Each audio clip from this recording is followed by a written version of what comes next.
There has been an impressive pace of growth and success in the UK space sector, with the goal of having 10% of the global space market by 2030 in sight.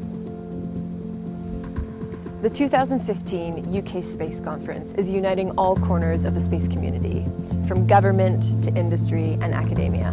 We really need to build on the successes of companies like Surrey Satellites, Inmarsat and Avanti, who are driving sustainable expert growth.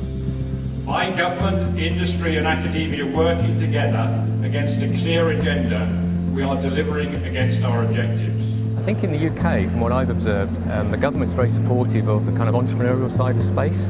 So that means new companies can start up in a kind of supportive environment. And the government's also very keen to promote the applications of space to make more efficient use of resources in government.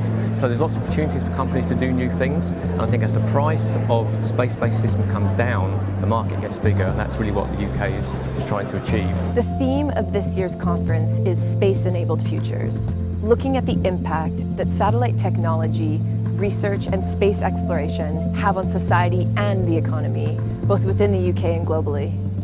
We also heard from the new Director General of the European Space Agency on the current trends in the space sector.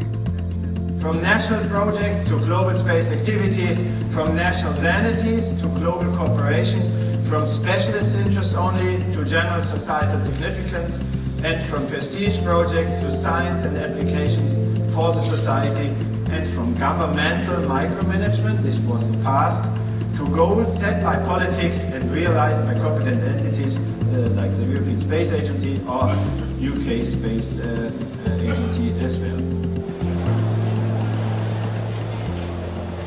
The mission is due to launch in 2018, which really isn't that long now in space terms. Everything's beginning to come together. We're beginning to get some hardware delivered.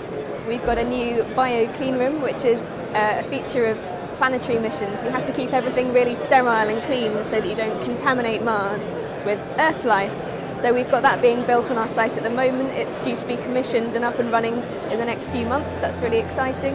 And then everything starts being built and put together. So yeah, it's really beginning to take shape.